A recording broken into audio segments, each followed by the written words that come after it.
Going through a divorce is never easy, so the easier you can make the process of separation, you'll have a better chance of making a awkward and often contentious situation as best you can. That's why, my friends, mediation seems to have a higher success rate, with recent studies demonstrating that between 75 and 90% of cases reach an equitable solution via the settlement. And furthermore, it is also reported that between 60 and 80% of mediations are settled on the same day of mediation, and between 10 and 20% of cases settling shortly after. The high success rate holds true for both commercial and family disputes, according to the Civil Mediation Council. Now, I want all of you kindly to do me a favor and imagine learning real-world strategies and tips to keep relationships strong, going beyond just tips from counselors and receiving real-world and practical experience and advice from someone who has helped hundreds of couples through the divorce mediation process. And being a child of divorce himself, Joe Dillon brings a diverse set of skills and a rare ability as a divorce mediator, financial expert, who trained at both Harvard and MIT. Dillon understands the patterns that break families apart, and conversely, the strategies needed to be implemented to keep them together.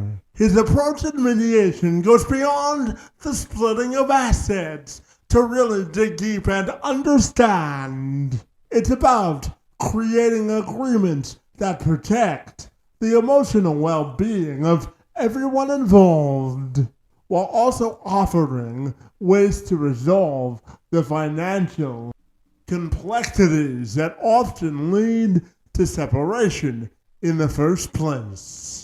As the founder of Equitable Mediation Services, Dillon's work has been recognized by such publications as Newsweek and Forbes. He's also served as the commencement speaker for California State University San Marcos class of 2025, in addition to for trainer of Northwestern University's 40-hour mediation courses, and he's also served as an international mediator for international mediation tournaments.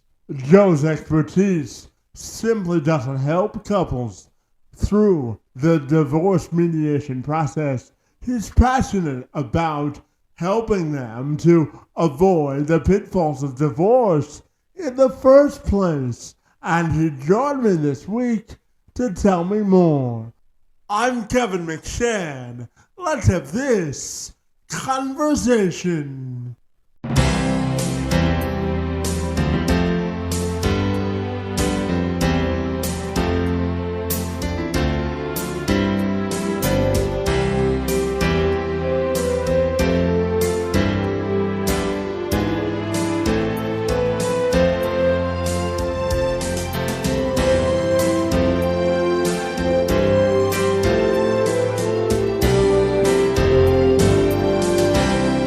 My friend, if you're ready, I'll take a moment to welcome you to the program, and I'll wish you a good Friday. And I'm excited to talk to you about how we can make the mediation and divorce process more equitable. It's great to see you, and happy Friday to you, my friend. Happy Friday. Yeah, we're here in Southern California, and it's looking out the window, a beautiful sunny day, as it usually is around here. So I can't complain. Sunny and 70 on a Friday afternoon is not a bad way to go, you know? Absolutely, and baseball's back, so there's no reason to be disappointed, right? Absolutely. That's very funny, true. I'm a big Chicago Cubs fan, so I actually used to live in Chicago before we moved out here, and baseball is always my thing. So I spend the off season just waiting for pitchers and catchers to show up, and that first spring training game, I'm ready to go. So Well, absolutely, well, there's nothing like the great American pastime, right? absolutely, absolutely. Absolutely, my friend. Well, I wanted to start our conversation by comparing notes about what it really means to have an equitable mediation and divorce process. Because I don't need to tell you that sometimes divorces can be messy, they can be Right. contentious, but I know that your work centers around the intersection of making sure that divorces and mediations are equitable and everyone sort of gets a stake in the game that they can be proud of, my friend. So I wanted to talk about what it means to you to have an equitable mediation. What are your thoughts there, my friend? Yeah, that's a great question, right? Because you hear a lot of stories and people always want to share these horror stories about how either they didn't get anything or they had to give up everything. And at the end of the day, my job and what I think, based on your question, is when both people walk away and say, you know what? That wasn't what I thought our marriage would end, right? I didn't think that would happen. But if it did and it had to go that way, that I feel okay, right? Nobody's ever going to come out of a divorce where they say, Yay, that was great. Wow, fun. It's going to be more like, well, okay, I gave some, I got some, and I can walk away from this process, kind of put my head on the pillow at night and say, you know what, that was fair. That's what it means to me. You give, you get, and then you can move forward. Yeah, and I know that you combine your financial experience as well as your, lived experience to make sure that people know their financial rights in a mediation because oftentimes, the finances can be the one of the most contentious parts of a mediation, my friend. So talk to me about the financial importance of knowing your value in a mediation. What are your thoughts there? Yeah. So when you think about a divorce, and now let's say the divorce is over and it's a year from now, and you're sitting on your couch and you're watching TV, there's no part of your brain, at least I don't think there's any part of your brain that says, gee, I wish the language in paragraph 7 on page 12 was written in a different way. What you're worried about is how much is in my checking account? Can I make my car payment this month? Will I have enough money to retire? Those are the questions. And when we think about divorce, a lot of people think about it as a legal issue. And of course, right, you have to go through the court system, you have to dissolve your marriage and all those things. But I really view divorce more as a parental issue and a financial issue. And that's where, as you mentioned, my background comes in, where as a financial person, I can look at people and say, well, look, if you make this deal, here's going to be the downstream implication of that, right? You might have to delay retirement, or you might have to accrue credit card debt because if you want to keep this house, you don't really make enough money to make those payments, so you're going to have to start charging things.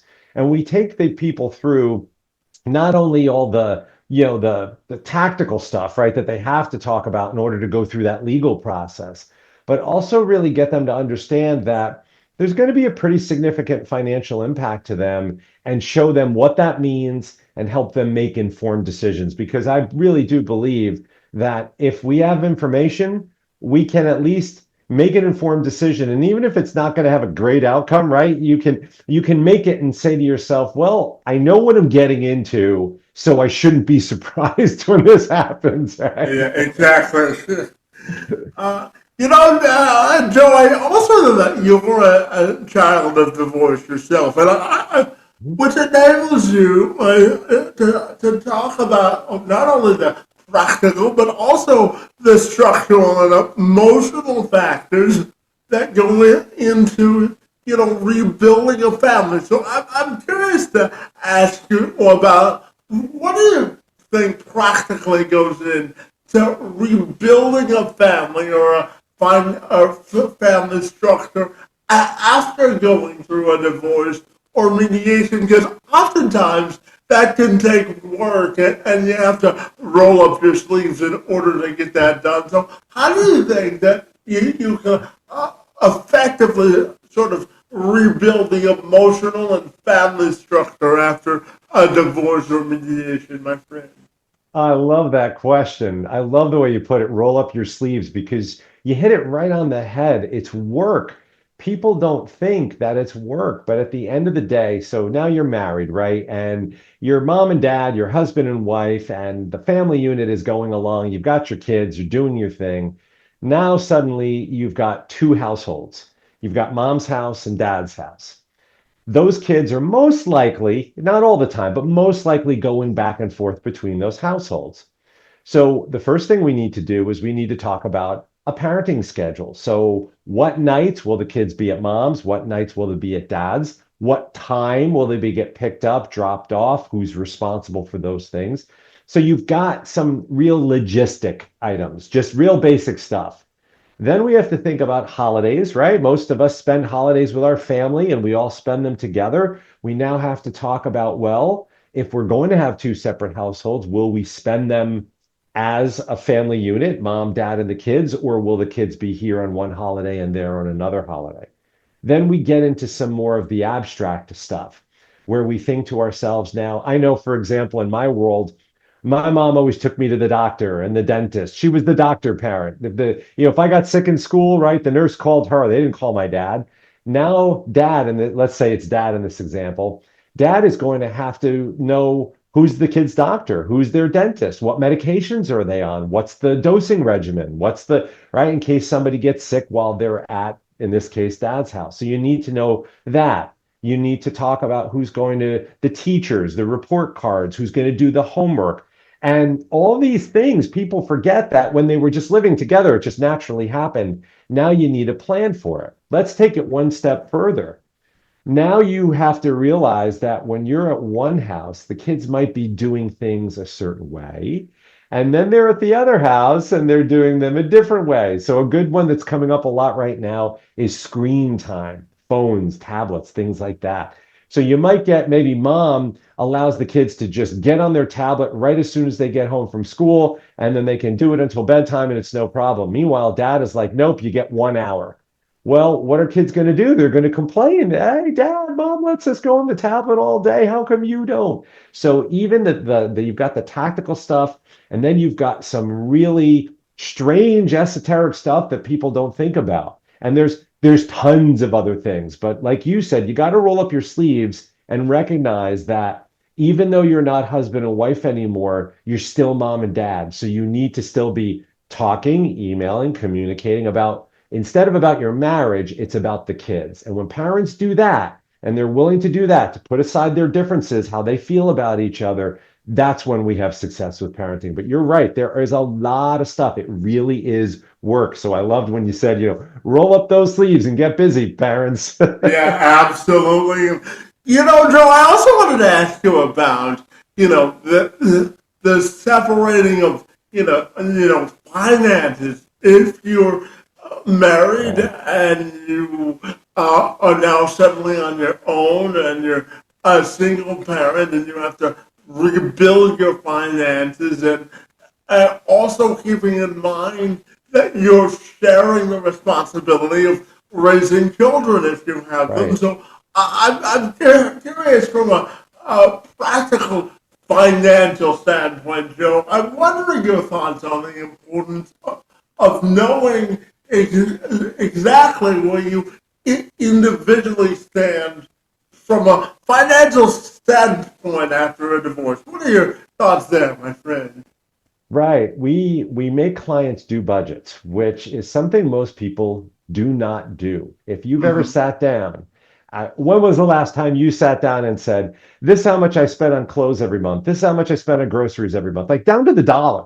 thinking about it, really going, well, I didn't get a haircut last month, but I'm going to get a haircut next month. So I've got to put that in my budget. People don't do this. And we ask them to sit down and do that for not only themselves, but their kids. And they're very surprised to realize just how much money they spend on their children. There's a lot of, the obvious stuff like groceries and, maybe clothes and haircuts. But then there's the small stuff. The kids come home from school and they need $20 for the book fair, or they want to go to the zoo on a class trip, and there's all these little things. And then there's the sports and the cheerleading and the gymnastics and all of those. We get people to sit down and really take a tough look at how much they spend on their children. Then what we're fortunate is that in divorce, every state has what's called a child support guideline. And it's the law that says this is how moms and dads share in the expenses of their kids once they're divorced. So there's a formula. We run them, and they're all very state specific. So if you live in California or New York, they're different, but they all sort of do the same thing. And then we in mediation also help people understand that there are going to be things that do not show up in the child support guideline that you, mom and dad, are going to have to think about. Like, I'll give you an example. Let's say you have a 5-year-old child.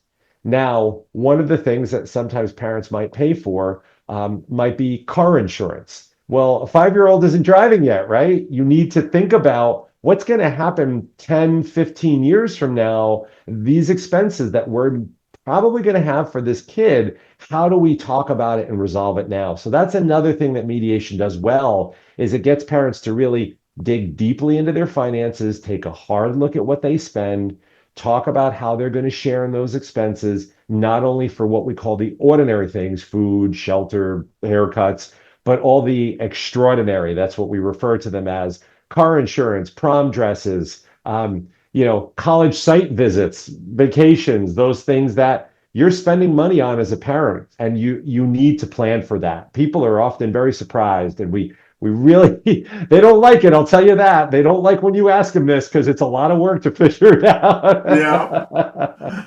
Yeah, absolutely. And Joe, I'll come back on the beaten path in just a second, but I'm curious, based on the work that you do in mediation, I'm curious, what lessons do you think mediation has taught you that society can learn to heal the societal divisions that we deal with today? What are your thoughts there, my friend? That perfect segue. The thing that always pops up to mind is people know how to argue, they don't know how to negotiate.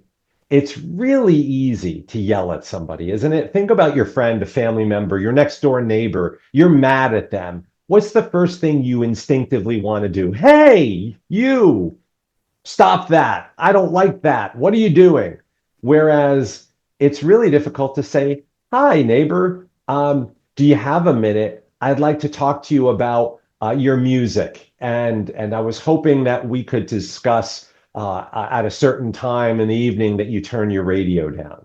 Those are the things that in mediation, what you learn is you watch people and you see how they probably got here, because really all they're doing is yelling and trying to prove their point, being very clever and being able to say the most clever thing, instead of stopping for a moment and thinking about, what's the problem here? Why are we fighting? What is it we're upset about? And how can collectively we work on resolving the problem? To me, that's the number one driver. And as you just said, worldwide, we don't think about the common good, we think about our own needs. And by doing that, that really prevents us from resolving minor to major conflicts. I hope that answer makes sense.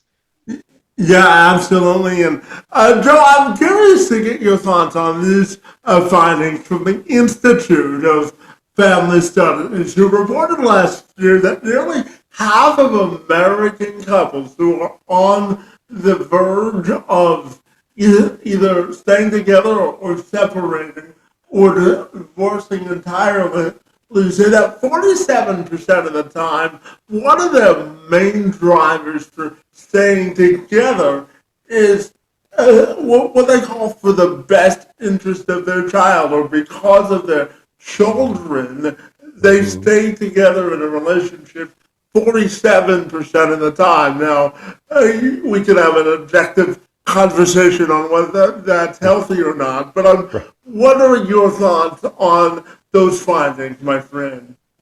I'm in the camp that you should not stay together for your children. I am a child of divorce, and my parents stayed together far longer than they probably should have. And I, as a child, had to watch them argue. I spent months where they were quiet. They didn't talk to each other. They slept in separate rooms. And that really shaped me as a person and as an adult and impacted me. To Mm-hmm. me, the biggest and success, forgive me, success is a strange word to use in a divorce situation. But the biggest indicator to me of success is, as we just talked about, is your willingness to roll up your sleeves, to borrow your phrase, roll up your sleeves and say, okay, as a married couple, as husband and wife, we did not work out. However, as parents, mom and dad, or dad and dad, or mom and mom, we are going to work out. We are going to make sure that we do everything we can to raise these children happy and healthy and loved. That's the difference. And those folks who stay together, what they're doing, in my opinion, is they're modeling a loveless marriage. They're modeling to their children an inability to effectively negotiate or communicate. They're modeling yelling, screaming, tension, things like that. Children will do much better, in my opinion, will do much better if they're in two environments that are separate, but both of them are loving rather than being in this one environment in which there's daily conflict. You never know what's going to happen. You're always walking on eggshells. And I can tell you from experience, because my parents spent years like this, probably 10 years like this. And to this day, I just still think about why did it have to be that way? So I am firmly in the camp of not staying together for the children. Yeah, and to that point, Joe, what are your thoughts on the difference between toxicity and effective compromise? What do you think is the difference between being in a toxic situation versus effective compromise? What are your thoughts there, my friend? Yeah. So for the former and like toxicity, that's usually done through coercion. That's done because someone, and think about your friends, think about your family.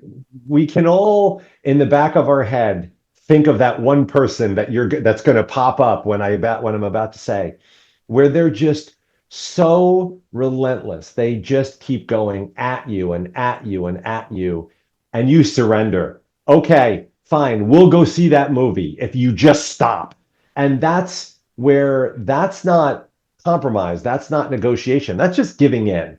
And it Mm-hmm. looks like compromise, right? Because we came to an agreement. Sure, we'll go see this movie as opposed to the movie I wanted to, but I just said yes to get you to stop. Versus having an effective compromise is where both parties throw their ideas out on the table. They talk about all of them, the merits of each, and then they decide, okay, well, I wanted to see this movie. You wanted to see that movie.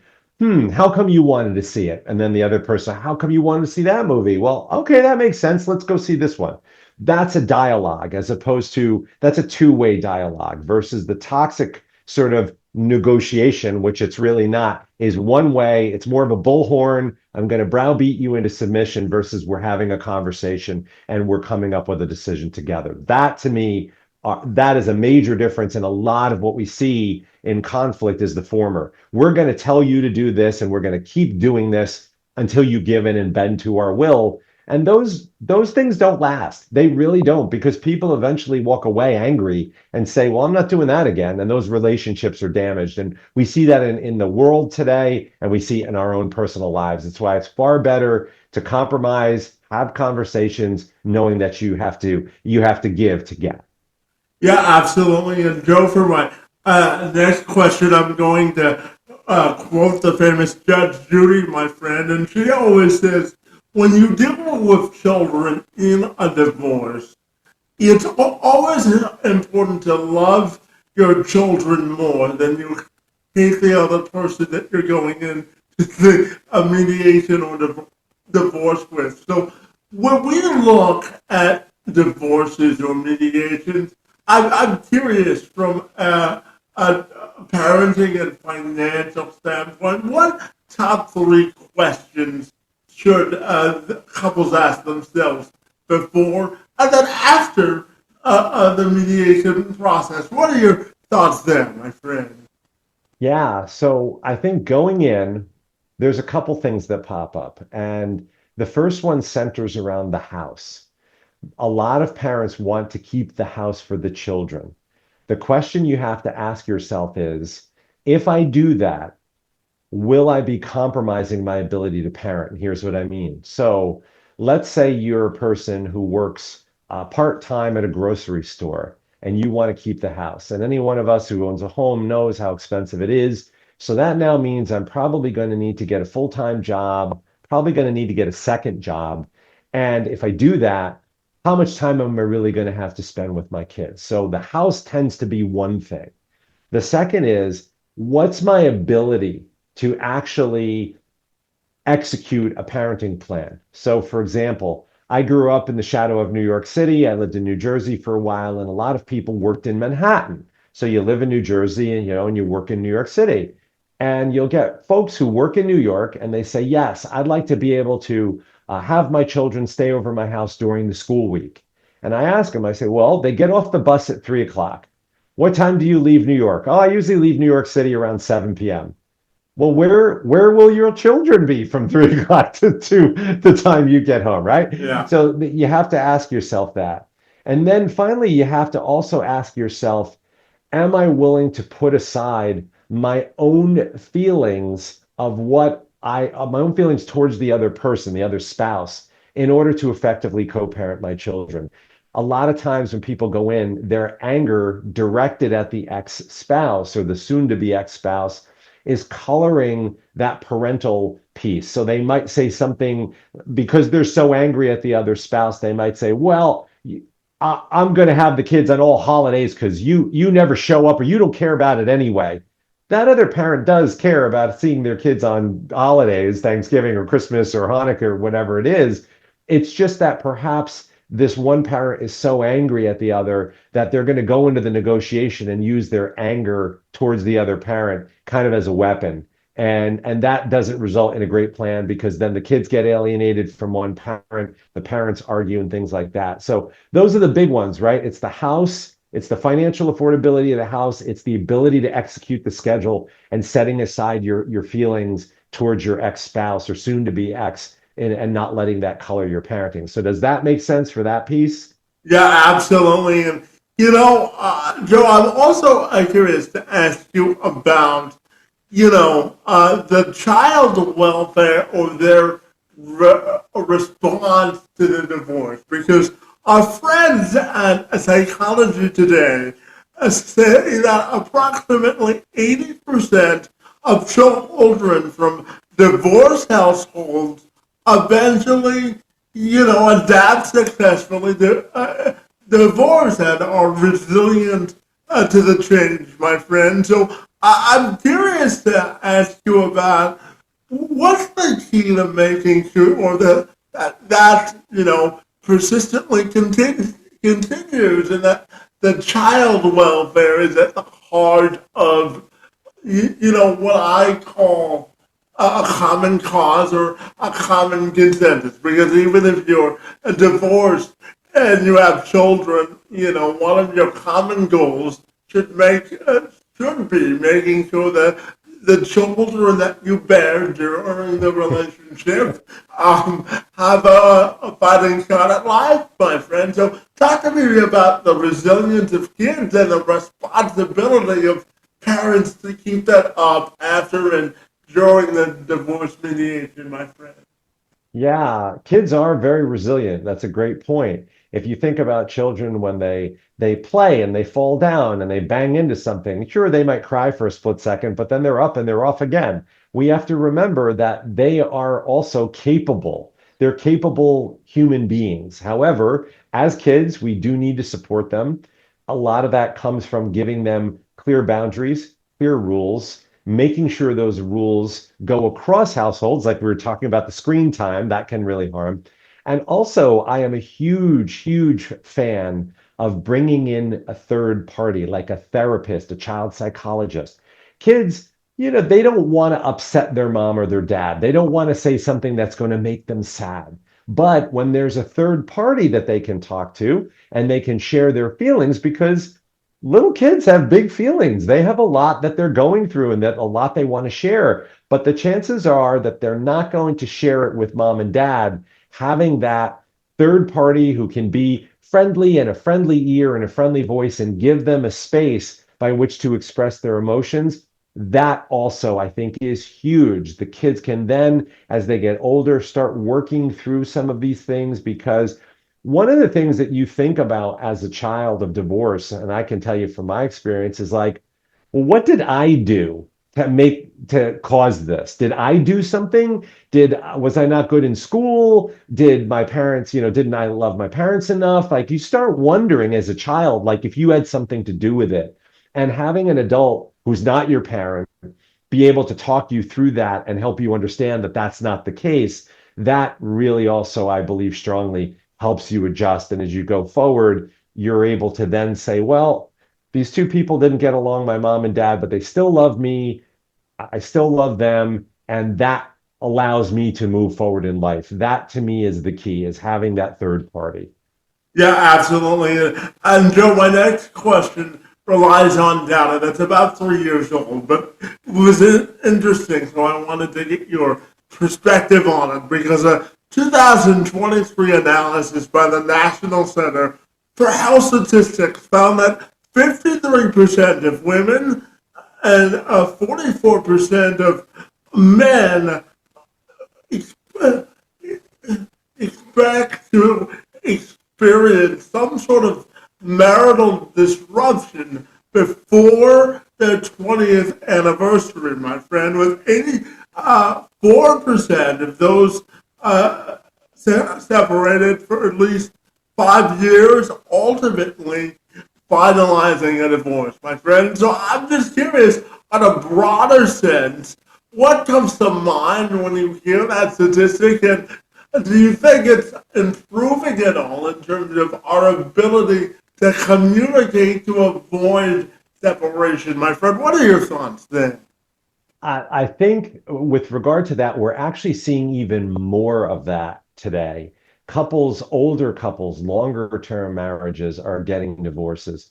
To me, in my practice, what I most commonly see is two people who come together, they get married, they may have both had careers, then they start to have a family. One spouse gives up their career, they begin working inside the home, raising the children. The other spouse, their career continues to take off. Now, this person's working very hard, they're working late, they're in their corporate world. This person's working very hard, they're working very late, caring for the children. And the spouses are no longer husband and wife. They're mom and dad. They're cooperating under the same roof, but they're not husband and wife. They're not prioritizing each other. They're not spending time as man and woman versus just, mom and dad.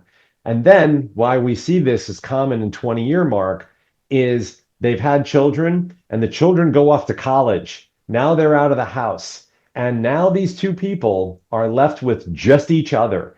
And 18 years have gone by and they really haven't had a lot of time to say anything to each other or to spend time with each other. And now they're perfect strangers. So you see these marital discord events where now people say, well, why am I still married? We raised the kids. That was our job. That's why we stayed together all these years. All right, what we just talked about. And now it's time for us to go our separate ways. That we're seeing a lot of divorce after 20 years, empty nest divorce. That's where a majority of people are ending their marriage right around that 20-year mark. So even though that statistic might be a few years old, it's still playing out every day as we move forward and we see these things happening. So it's as true today as it was 3 years ago. Yeah, absolutely. And, Joe, I know a big part of equitable mediation's focus is helping couples avoid adversarial sort of litigation and recognizing that informed guidance and expert knowledge and supportive resources can really significantly reduce the financial and temporal and emotional burdens of divorce or separation, my friend. So tell me why that is such a big driver, and then that in the work that you do each and every day, my friend. Certainly. When we talk about divorce, yes, certainly there are people who have been divorced more than once. But for a majority of our clients, this is their first divorce. And they haven't gone through before. They don't know what the process is. They don't understand what it looks like. That means they don't have any idea on how it should work or what they need to gather or what they need to talk about. Having that guidance that we provide them helps calm them. It kind of, helps with their fear. It helps move them through quicker. We want them to understand what's important, what's not. What are we here to discuss? What are we not? We're here to educate them on how things work. A lot of times, when you have people who don't understand how divorce works, they have their own ideas. They have their things that they say, oh, we're going to do X, Y, and Z. And I say, well, a popular one, I'll give you an example, is sometimes I'll get a parent who will say, I'm not going to pay child support. I'm not going to pay child support. When I have our kids, I'll pay for them. And when they have our kids, they'll pay for them. And I explained to them that the law says that they must pay child support. Child support is a factor in every divorce. So by educating them on that fact, then when they come into negotiations, they don't have to spend time or money or worry, arguing over whether or not they're going to pay child support because we've already let them know up front, look, every state has a guideline. We have to run the guideline and it's going to tell you at least a minimum amount of child support that one of you is going to pay to the other. So having all those resources and educational things and getting them to a place where they understand how it works makes them better decision makers. And by doing that, takes less time, costs less money, and it's really a lot more less stress, right? If you have a rough idea of what's going on when you enter the process, you can at least answer the questions intelligently versus you just walk in and you're like, well, what am I doing here? What do you need from me? What are we going to talk about today? That's where the difference in our approach really comes through. Yeah, and Joe, I'm curious to ask you about, the difference between, uh, being so regimented when making, when wanting to make a stand or a point during a divorce mediation versus being, practical and using common sense. Common sense. So I'm curious, how do you think the notion of common sense has sort of evolved in divorce mediation over time? Common sense is an interesting phrase. When someone says something, remember in a negotiation you have two people, and they're usually on opposite sides of the issue. When one person brings something up and was like, well, this is just common sense. Of course, this is what we're going to do. That's because to them it makes sense. What they have not done is explain to the other person why it makes sense or what's in it for them. That's what we were talking about before about the toxic type of decision making. In a way, common sense is another way of just saying, well, this makes perfect sense. This is what we're going to do. And the other person's like, well, wait a minute, I never agreed to that. We need to talk about this. And in an emotional situation like a divorce, it's hard to get two people to really use what you and I might call common sense, where, of course, yeah, of course, that makes sense. We're going to do this because they're already at odds, right? A divorce, they already are on opposite sides of the issues. Their emotions are elevated. And so from there, it becomes pretty challenging to get them to say, look, guys, just let's think about this rationally. Let's think about this like rational people. This doesn't have to be a big argument. Everybody wants to have their point. So you can see how common sense actually has two meanings in that example, right? The one that you and I might have, where we're like, well, yeah, of course, it's common sense. It makes sense. Versus the other person is sort of using it as a weapon to say, well, this is common sense. Of course, that's what we're going to do. In other words, this is what I want. You should go along with it. So you see that it's a little subtle difference, but language is very important in a negotiation, as we're talking about and learning today. So important to recall and remember that. Yeah, absolutely. And to that point, in order, say people are committed, and I know before I ask you this question, I know that you're not a marriage therapist, so I'm not asking you to take a psychological view to this, but asking you to take a life view to this because you deal with married couples all the time. Mhm. So, I'm curious if couples are committed to sort of saving their marriage and coming up with a solution to save their marriage. What do you think is the modern definition of a fair compromise in marriage today? What are your thoughts there, my friend? It's a lot of what we were talking about that you have to give to get. You have to recognize that I've been married 21 years now, and every day is a surprise. You would think that by now I would know my wife inside and out, and I would be able to predict exactly what she was going to do. But I'll tell you, there are things that pop up, man, that just are like, what are you doing? It's like, what do you mean, what am I doing? Because that individual is exactly that, an individual. I'm an individual. We're different people. Recognizing that your spouse is different than you, Mm-hmm. much different than you in some cases, and that they're going to have their own way of approaching things. And you might not agree with it. You might not have done it that way, but you have to understand it and respect it.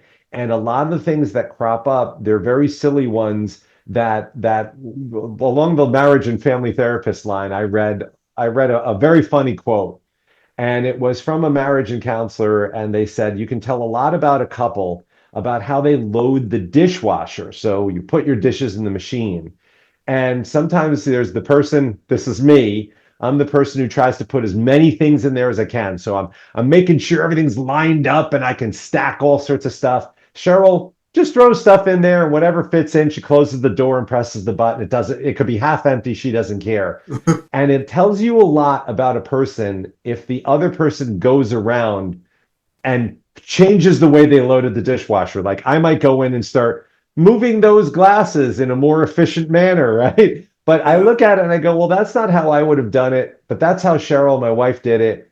And that's okay. She'll do it her way. I'll do it mine. And that to me is and it's not about the dishwasher, it's about everything in life, is to look at someone and say, well, that's not how I would have done it, but I can see how they did that.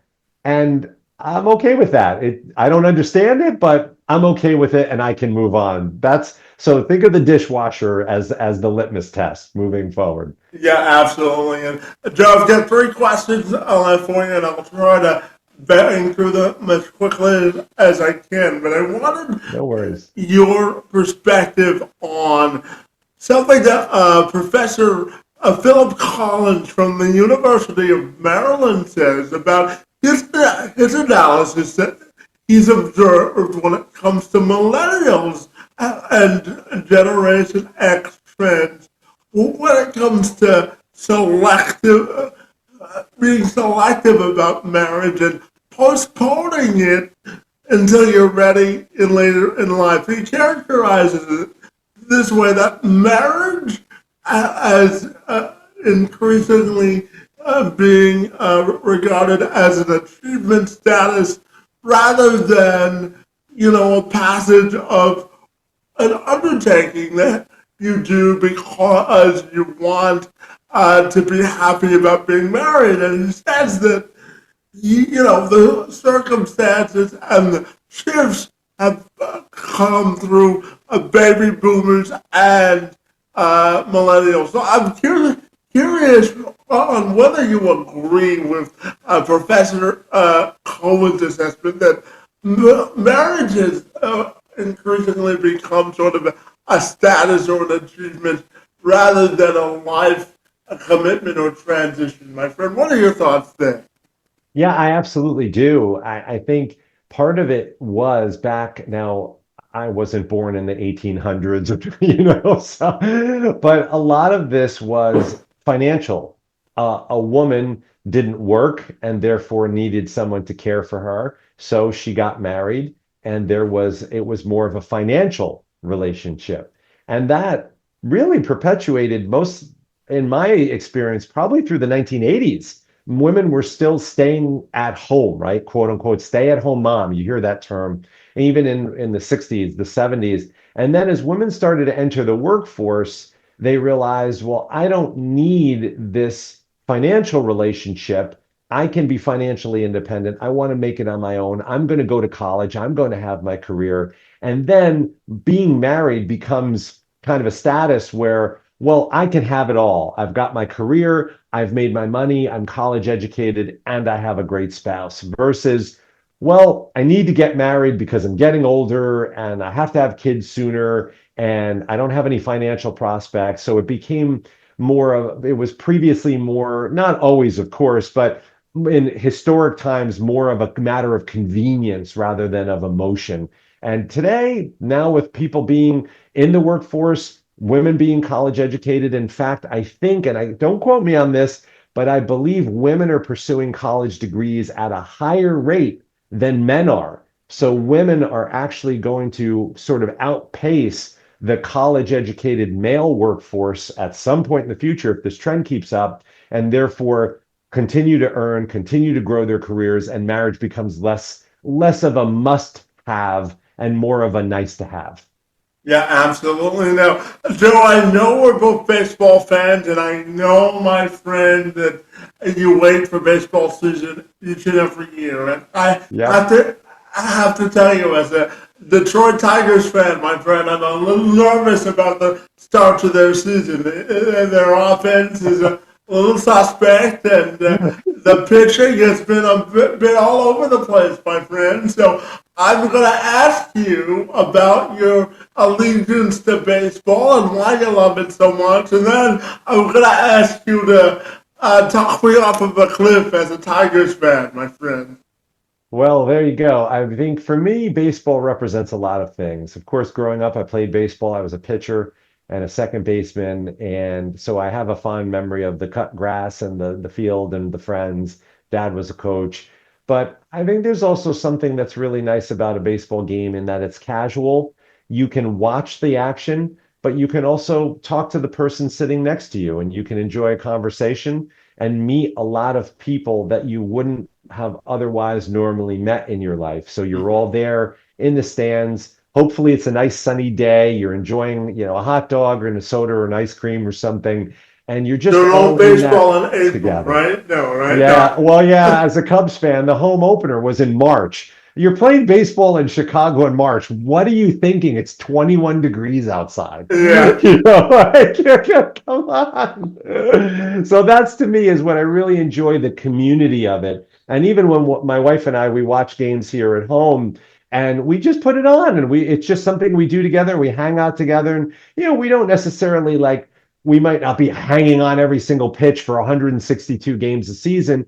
Some games we are, and sometimes we just have it on while we're chatting or we're outside and we're listening to it on the radio or something. It's just something that I think brings together a lot of people from all walks of life, and that's what I really do enjoy about it. It's just kind of a good wholesome fun. There's no fights. There's people usually aren't swearing at each other or calling each other names. It's usually good sportsmanship. So that's the piece I think I really enjoy about it. Yeah, absolutely. And tell me about your emotions when they won the World Series a couple of years ago, after being a long suffering Cubs fan, my friend. Well, I'll tell you, you can't see it off to my left here. I have a picture of the front page of the Chicago Tribune, and it's the photograph of them all jumping on each other at the mound. And here's a little fun fact: when I lived in Chicago, I lived 3 blocks from Wrigley Field, so I could see Wrigley Field from my window and hear it. And so it was unlike anything I've ever experienced. Naturally, they were playing in Cleveland for that game 7. I was at a bar with my wife, and thousands of other people. And when they won, people flooded into the streets and were just like, oh.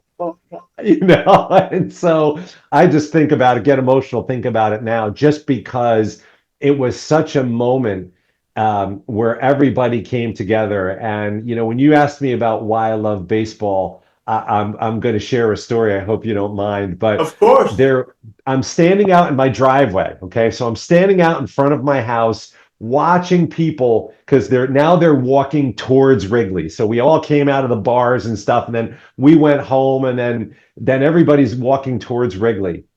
And there's a stream of people, like you couldn't get a car through. It was just streams of people. And a guy wearing a Chicago White Sox jacket. White Sox, arch rival, the South Side, right? He's got his White Sox jacket and White Sox hat. He walks up to me, he goes, "Hey, man, congratulations." And he shakes my hand and gives me a hug. And I'm like, that's what baseball to me is all about. A guy I have never met, have no idea who he is, in his White Sox jacket, right? And he's like, "Hey, man, well deserved, congratulations." And I was like, that's a moment I'll never forget, and that to me is one of the reasons I love baseball. So Well, I tell you, the art of compromise and friendship is something our political leaders could learn something about too. Right? No, I'm only kidding. That's another discussion for another day. Another day. And Joe, I'm going to ask you this final question, and it's about. Oh, before I ask you this final question, another question I wanted your perspective on is this. A lot of people, when they go through the mediation and divorce process, they celebrate winning, like winning over their partner, like winning something that their partner and themselves both desire. And I think effective mediation, it's kind of like politics, right? You don't always get what you want, but Right. how important is it for couples not to boast when they win something in mediation that they both so desperately desire? What are your thoughts there? Yeah. We have a phrase. We actually say, take the win. Take the win graciously. You got what you wanted. Don't gloat about it. That's what that's what good mediation and good compromise is about, is to say, not only did you get the win, but to be gracious about it. And our clients will try to nudge them, will encourage the good behavior, to even say thank you. Now, right? Like, let's say you were sitting at the table and you wanted someone to hand you the ketchup, to put on your hamburger, and they do, you'll probably say thank you, right? Thanks for Mm-hmm. giving that to me. You're reaching out to them. So this person in a mediation had to really dig deep when you think about it, and give up their weekend with the kids or a holiday schedule or some money or something. And I think it's important for someone to say, thanks, I appreciate that. I know that must have been difficult for you. We call that acknowledge and validate, where I appreciate how difficult that was for you. And thank you for doing that. It means a lot to me. That goes a long way. So even I'd say, try it with your friends, try it with your family, let them know, hey, I really appreciate that. Thanks for that. Or thanks for doing that for me. It meant a lot to me, because a lot of times, we're so busy, we forget to say thank you. We forget to say please. We forget to realize that everybody else has things going on in their life too, and that they've got better things to do besides just hang out with us and be at our every, beck and call. And for them to stop what they're doing or hand us the ketchup or whatever it is, we should really appreciate that. And that to me is a key in mediation, is acknowledging that someone had to dig deep to compromise and to thank them for it. Yeah, absolutely. And Joe, my final question is how I end all of my podcasts, my friend, and that's reflecting on both personal and professional legacy, my friend. And how do you want yours to be defined?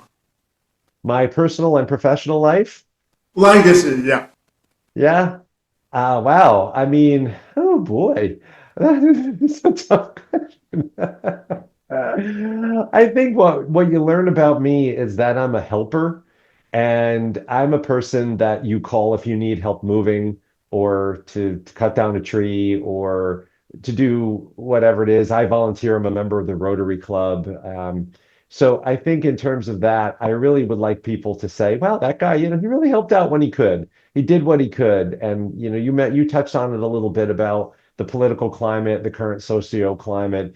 And I just feel like if people just had a little more love in their heart and a little more care for fellow human beings, we would not be where we are. We could really look at each other and we could say, let me help you out. You look like you're struggling. What can I do to help you? That to me is what I'm hoping to do. And I try to do every single day, whether it's personally or professionally. That to me is, if we all just helped each other just a little bit, we would be far better off. That's what I would say about that. Yeah, absolutely. And finally, Joe, tell me if people want to get connected with equitable mediation or yourself personally, what's the best and most effective way they can do that? Certainly. Our website is the best place. The name is right there, as you've said, equitablemediation.com. You can go on there. You can book a meeting with me. You can book a meeting with my partner, Cheryl.